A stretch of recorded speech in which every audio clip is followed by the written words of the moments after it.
remarks. Thank you so much, Marcy. Thank you all.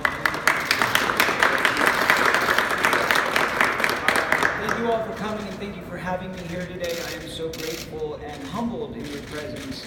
I'm grateful to be in this iconic and illustrious building where so many amazing possibilities are present.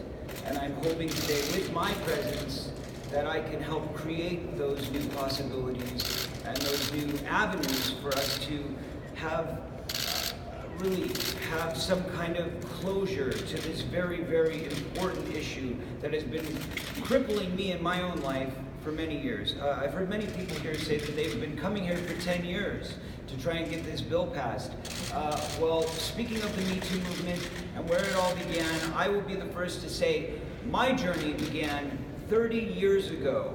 30 years ago, when I first told the police about what happened to me as a child.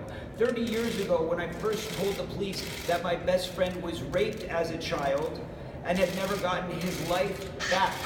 And because of that, as a result of that, his life was tarnished and traumatized to the point where he ended up taking his own life at the early age of 38 due to the trauma caused to him because of selfish child predators. Let me tell you, there is no way to get that life back. We cannot bring it back from a bill. We cannot bring it back from creating legislation. But we today can stand together in the face of this atrocity, and we can work together as one to protect the children of our future. We must preserve innocence. We must preserve the innocence of our children. And let me say one other thing.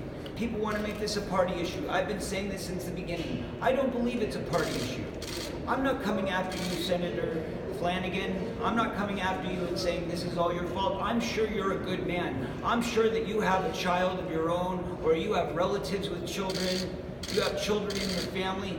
Think about those children being touched and abused and affected by a predator. And how would you feel if you knew that you had the opportunity to pass this legislation and protect that child's future, but you failed because you wanted to make a political stance at the wrong time? The time is now. Time's up. Remember that? Time is up.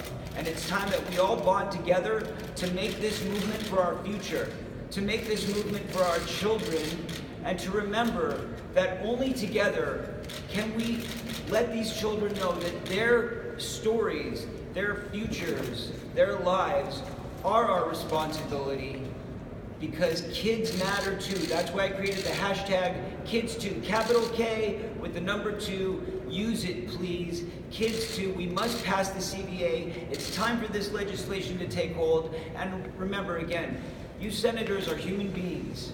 And it doesn't matter what party you're in. We have to work together. We must smash the party lines, come together, and make this bill sing loud today. I know that it was supposed to be on the Senate budget today. I know Governor Cuomo did a great job of putting it on his budget. It should have been on the budget today. It's not there today. I'm appalled at that. We must work together with fierceness and ferocity to make that change today. Thank you so much.